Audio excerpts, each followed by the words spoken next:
Digits on the beat.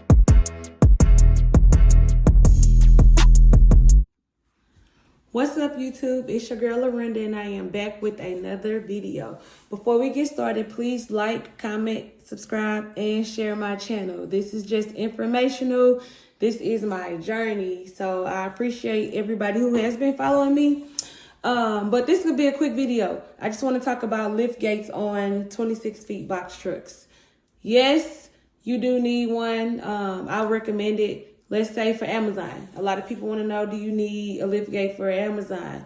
I have been doing my research since November of last year. I'm talking about watching videos, reading people comments, reading the comments under those comments to see if you need your lift gate. 99.9% of those people said they have never used their lift gate. I know in a lot of cities and states, it's different at different post offices. If you're going to a post office, they may have a pod where you can bag in and, use the pod as a lift gate if you don't have one. Well, here in St. Louis, Missouri, we do not have those pods. So, I would need a lift gate. Technically, I need a lift gate to do Amazon work. That's why I have not done it, and I am going to eventually get a lift gate installed on my truck because I've noticed out of 3 stops with Amazon, it's always that one stop that doesn't have that pod where you can just bag in and get your stuff off of it with their lift. So me personally, I do recommend getting having a lift gate on your truck. I have gotten beat up bruises on me from those pallets, trying to get the pallets off the truck. Like, me and my husband will just pick it up and take it off or slide them down our load bars. But I don't recommend that. You definitely need a lift gate. Another thing you can do is before you book your load, like say for instance, you can see the different stops. If you're not using postal truck, of course you don't know where you're going. But if you like looking at the load board and you see different stops of the post offices of where you're going, what you can do is actually call those post offices and be like, hey, do you all have the dock where we can let our items off or the lift or whatever? And if they say no, I wouldn't book the load. I had to do that. If I see them, if I book a load and I see that, I don't book the load without calling the places first to see, like, do they have it? And I can honestly say out of each load, there's always one stop here that does not have that lift. So just 2 things. If you can get a truck with a lift gate, do that. If not, then just call before you go to those places.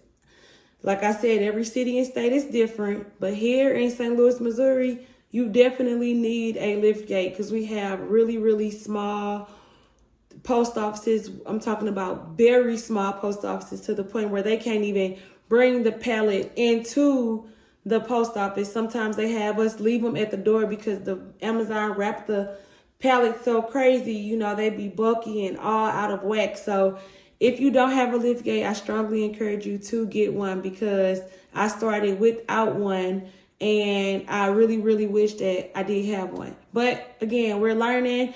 But I really love no-touch freight. Like I love pulling up and pulling off, just securing the freight and just pulling off. Like I love no-touch freight. It's easy money. I know it's peak season right now for Amazon, so everybody is getting that peak season money, but you can still make your money with other load boards if you just stay consistent. Show the dates for the loads out, posting out weeks so you can have your trips planned a week or 2 in advance. Like you can set that option up to see the loads, not just one day at a time. I believe that's pretty much it.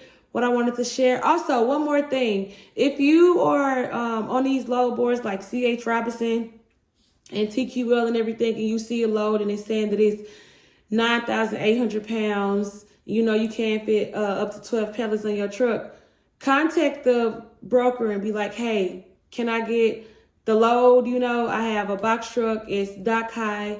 It can't fit 12 pallets. Some of those pallets is say like 9,000 pounds and only be 4 pallets. So call them and just talk to them. Don't just give up if you see that it's 9,000 pounds and it say 53-foot dry van.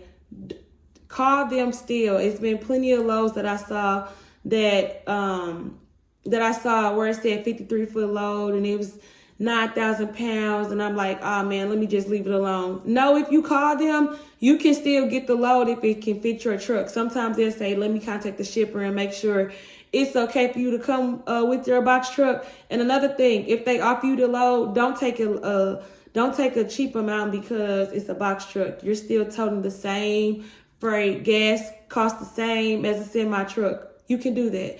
Just call them and work with them, and they'll definitely work with you, especially if you continue to work with the brokers. Like, they'll work with you if they see that you are really serious about it.